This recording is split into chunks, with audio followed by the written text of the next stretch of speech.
Welcome to the meeting room at Global TV Talk Show, a broadcast service of globalbusinessnews.net.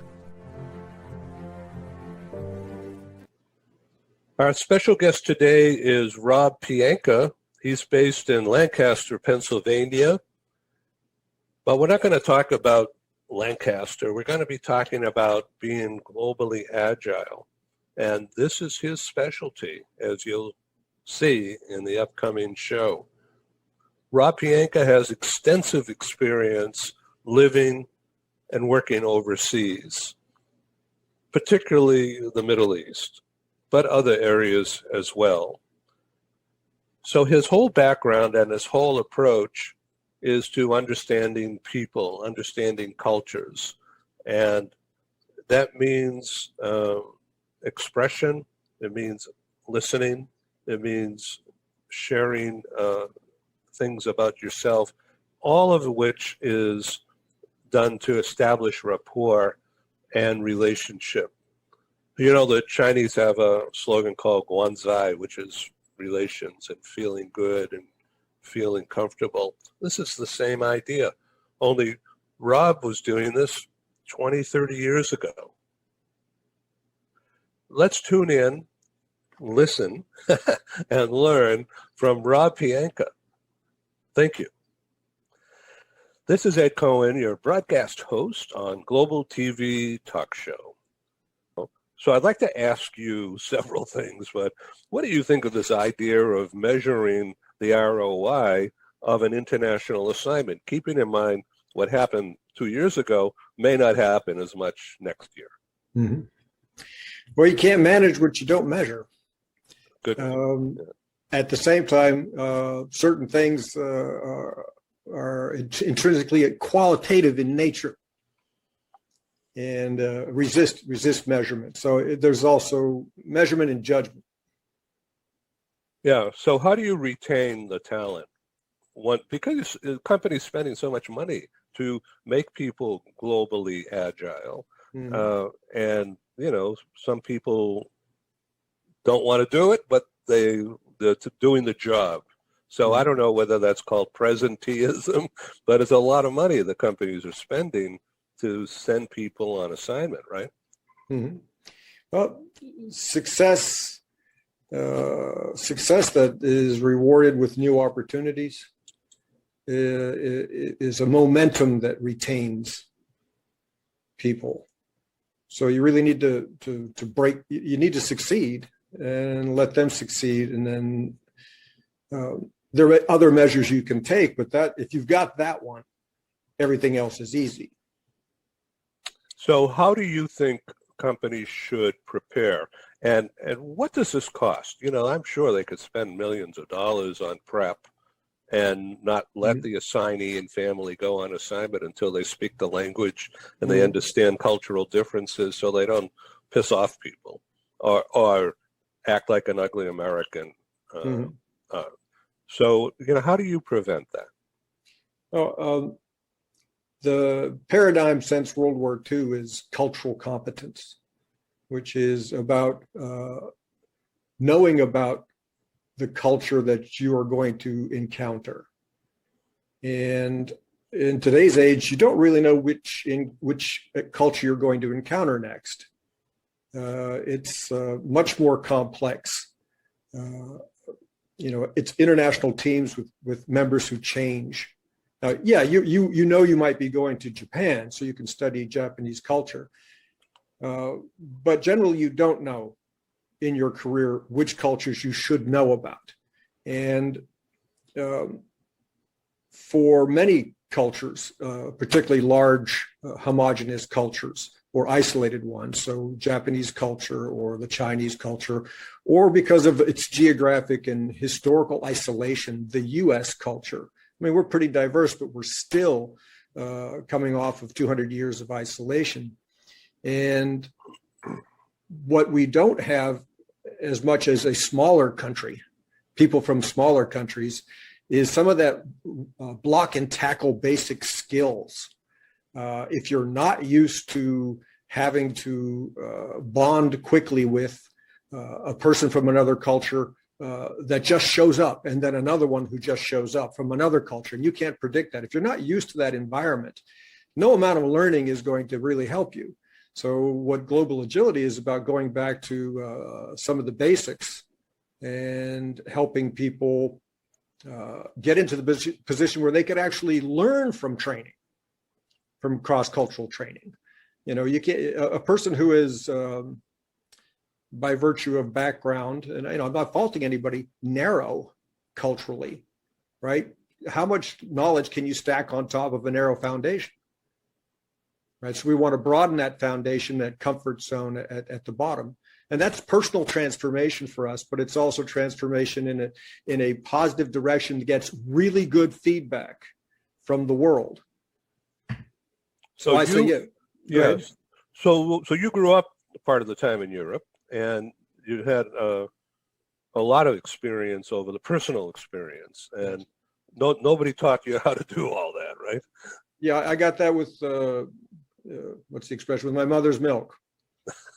My first memories, my first 25 memories were from Beirut. And 3 summers ago, I had a chance to go back for the first time and remember those memories and catalog them and see the places where I had been. And that was an extraordinary experience. So were you, what was your family involved in the diplomatic corps or the military? My father was a Middle East expert for the U.S. Army. So defense attaché in Tel Aviv was ultimately where he went. But he learned Arabic in Monterey and culture and social economic stuff at AUB in Beirut. I was born in Fort Hood, Texas, on an armor base. But so like any other Army brat, I moved around a lot. And it's relevant because if you look at the state of North Carolina, they have all those military bases and a really good social economic picture of America coming through there. I mean, you have a lot of military bases and they're not all officers, right? Yeah. So it's a good picture of America. And the North Carolina school system, elementary school, high school, they realized that half their class were kids coming in from, having been in Germany for 3 years, then they were going to go pop off to Korea. And so they dealt with it. They actually created this idea that this is an asset, right? That these kids are being trained early to be globally agile. And we need to use this because it's something that the general public isn't getting. And so if you look at North Carolina school system, it's very powerful in terms of its global agility training, how they've put it into the curriculum. So that's one of the reasons why Research Triangle has always been a center, a magnet, if you will, because of Duke in particular. But now with Apple and Google and others moving in there. And at the same time, the younger generation is children 2 years old are playing with smartphones, and then they're playing with international playmates in the cyber world.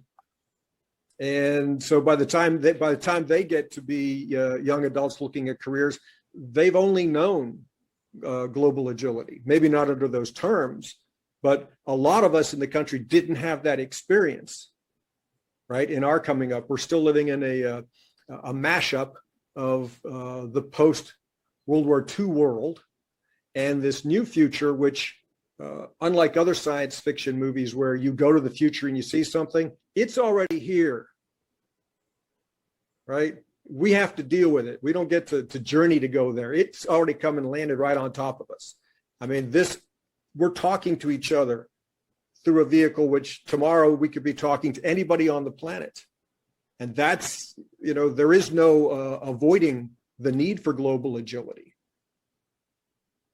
Yeah, this is a miracle. Yeah. As I mentioned, we started this April 2020 because our live conference meetings were obliterated by the pandemic thing. But let's just talk for a second about, is it possible now, it seems like it's a no-brainer, but I haven't seen it, where even though we're speaking English to each other here, we will have audience in China and in Nigeria, as well as in Rio. Mm-hmm. Never mind Germany, okay, or Moscow. But will it be available can a consumer push a button who's watching the show, push a button, and then, although we're speaking in English, the translation in whatever language comes across the screen on the bottom? It should be, but I'll make the point that unless you've set it with interpretation in mind, the translation is poor communication. Got it. Yeah. Translation is not what's needed. In proper interpretation is.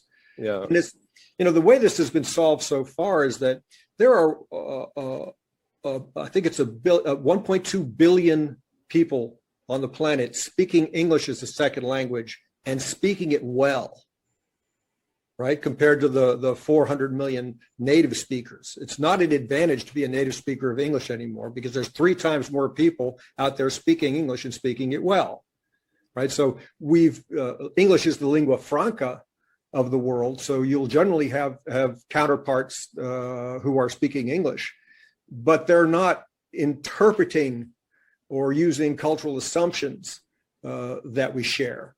They will have different cultural assumptions. It's just like we're getting the words across, right? But are you actually communicating well? That requires global agility and that type of communication discipline that Global Disc gives you. Boy, that's interesting. I'm looking at your graphic here from your website. This is fantastic. So if we could look at this thing for a minute. So in the front, those 2 silver towers, that's from Kuala Lumpur, right? I believe you're right, yes. And then you have the Colosseum from Rome and the Leaning Tower of Pisa to the left. And then this other tower, is that in Dubai, that big spiky thing, or is that somewhere else? It could be. You've caught me at a loss. I think Bangkok's on the left. Yeah, and Singapore with that thing on top. Yeah. My graphic artist was very happy to put that together. Yeah, this is really fabulous. Yeah. And it is modern. The technology, the communication technology created by DARPA in the United States and released has digitized the world, and all information has now been represented into this cyber world, and it's just spiking how fast it's growing. When I said before that we're living in the science fiction future that has already come here, right? This is what we have to deal with. And it's kind of odd because, the World War II generation, post-World War II generation of Americans set up a world that wasn't going to have the problem that the Versailles Treaty created. Free trade, right? We created a free trade world, and then later on we created the internet. Now everybody has it. We're all face to face, eyeball to eyeball, right? And we're acting surprised, right? And we shouldn't be. We created this world, and we would be really good at it if you take the right attitude. Part of the right attitude is to be able to bond, with people from other cultures, who randomly show up in your life. But, there's stakeholders in your life. It used to be that it was not normal that your career from being a young executive to being a vice president or CEO of a company would hit a ceiling because a foreign company bought your company. Well, now it's normal, right? The bosses who are going to decide your performance, or judge your performance are not even in your country anymore. Right. So that's something that we need to embrace, because it isn't going to go away. And we actually wanted this, So if I can just circle back on a couple of things you just said. First of all, it's brilliant in a 30-second elevator pitch for going global and understanding things.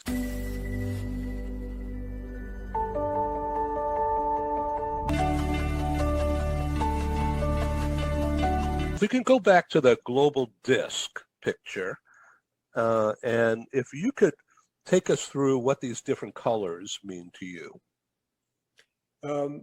Global Disc builds on Disc, and Disc dates from 1928. Really? And about 60 million people in the United States have had a Disc report done. Wow. So it's one of the more common communication trainings. It basically will give you 4 types.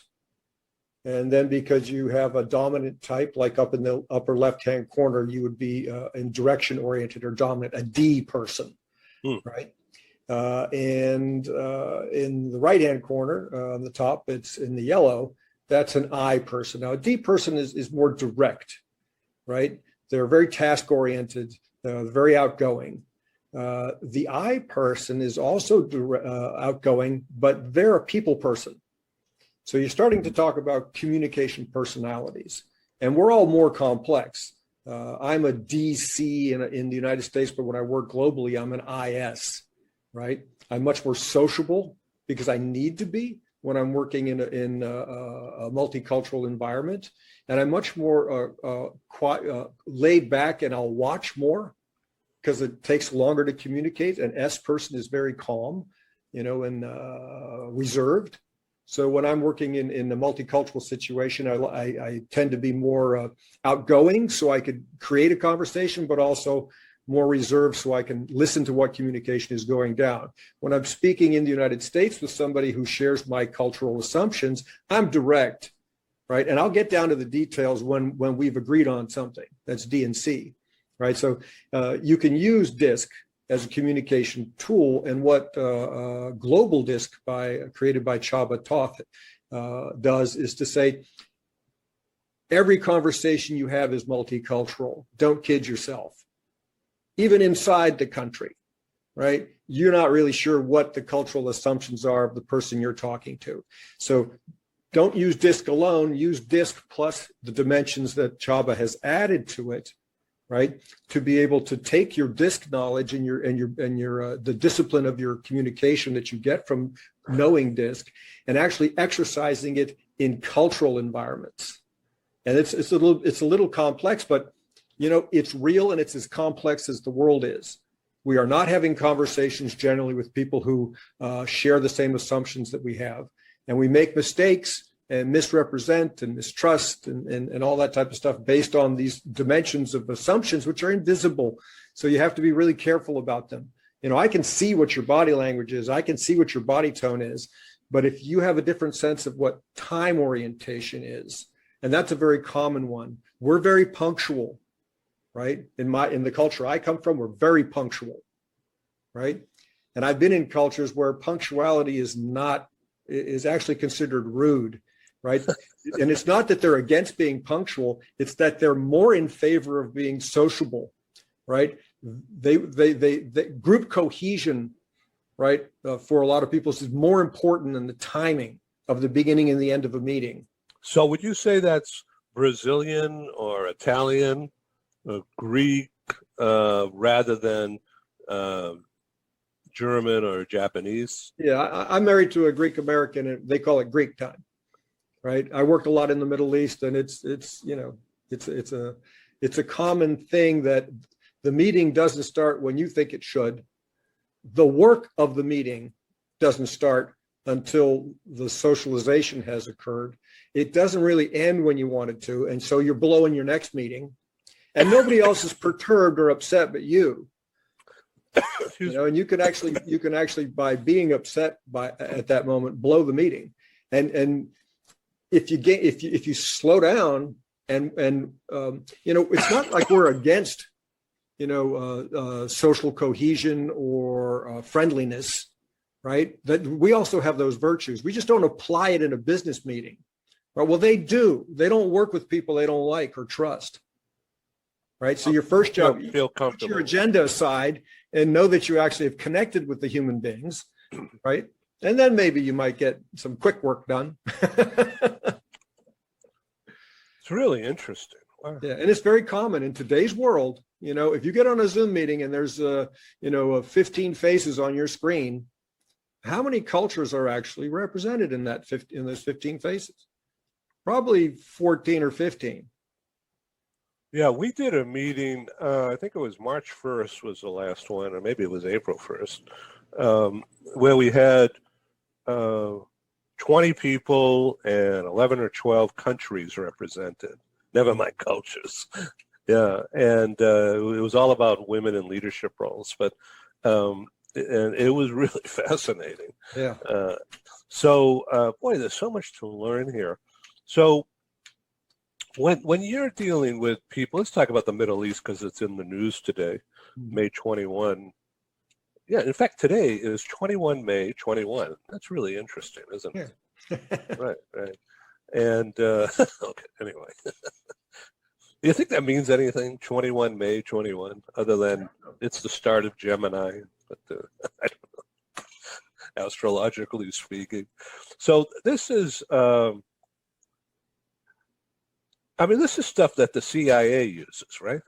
I mean, to teach how to, or any international organization, I would guess, right?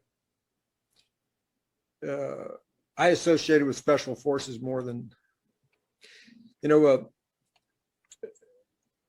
having a purpose and using agility to affect your purpose, right?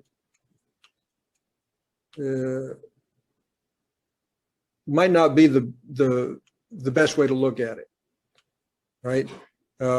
It assumes a certain mastery of something that one can never be a master of. Global agility, as I define it, like I said, block and tackle, right? You can get good at it and then you can do a lot of things, but we're not trying to be complicated and we're not trying to pull off the sophisticated Hail Mary play. We're talking block and tackle here. Can you encounter somebody and bond with them? And the way I look at it is that if you become aware of yourself, right, as a culturally defined person, you first start out by saying, okay, human nature. Let's say human nature is 50% of who we are, right? 10% is personality. 10% is the unique experience that you alone will have on this planet in all time, right? The rest, say 30%,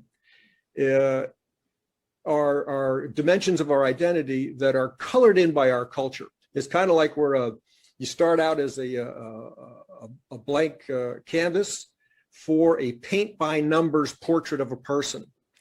And the culture that you're in, they tell you, okay, that's red, that's blue, and that's green. And you paint yourself in with these cultural definitions. So I'm from a country, everybody has a time orientation. Everybody on the planet has a time orientation.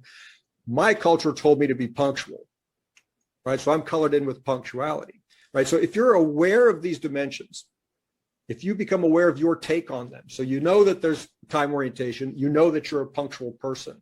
Now, when you get into conversation, you might be able to discern that, hey, that person doesn't really value punctuality. What's the alternative value that they're using, right? How can I communicate with them using their value? So, we can balance the two at least. We get something done on time, but we'll get it done together, right? That's fundamental, rudimentary, basic cross-cultural competence. To do something more than that, to build something really high end on that, like media manipulation or like the propaganda kind, or marketing to specific cultural audiences, or humanitarian assistance, as in my own case, how you use these tools to work in conflict zones, right? You can add that on top, but you got to add it on top of a foundation of sensitivity. Like I say, with global agility, we will train you to have 22 ways to bond with the person, no matter where they came from. Right? Because typically, like you encounter somebody, like you're from another country. Okay, then you start talking as if you're both ambassadors of the country. Well, it's more important that they share your hobby, or that it's, like in my case, it's a father who has, adult children. That I can bond on with anybody on this planet. If I try to bond on nationality, half the time you got some issues, and they're not issues you can settle. Keep it down to human levels. What can we do, since our lives are in this new globalized environment. What can we do with that fact?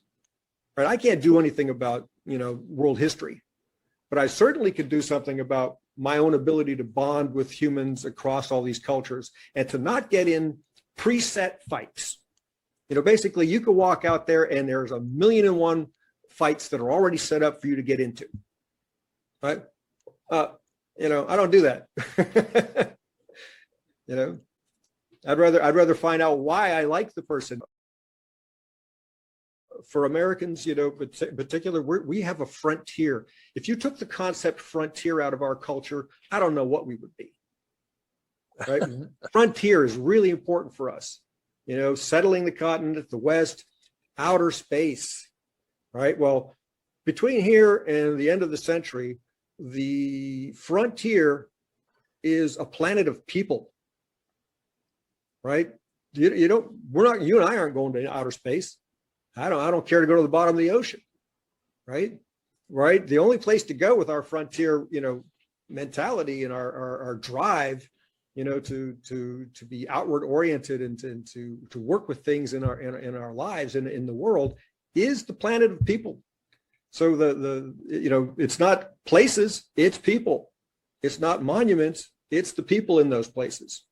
These are the things that we can work with and work on and really excel and enjoy.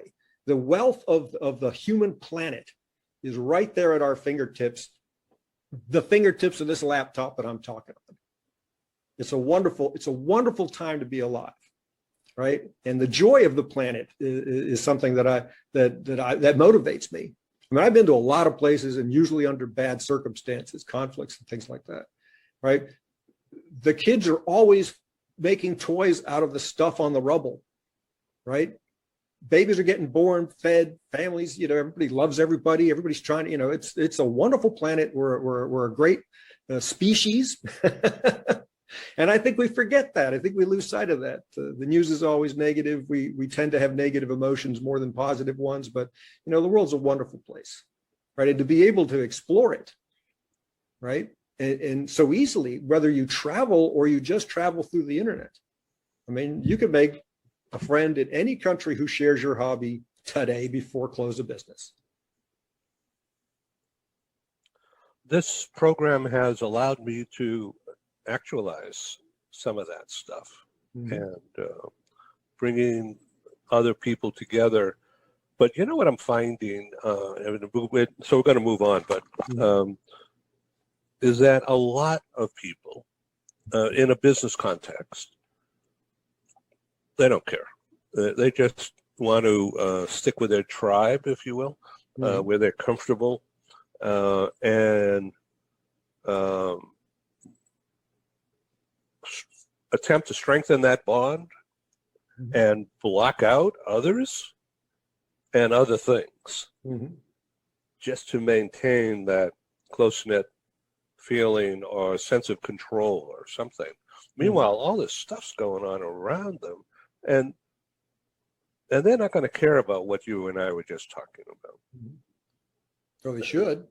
They should. I'll tell you what, I'm going to date myself here because I started working when you mailed something to somebody and you set the file up on your desk and you waited a week for them their mail to come back. Yeah.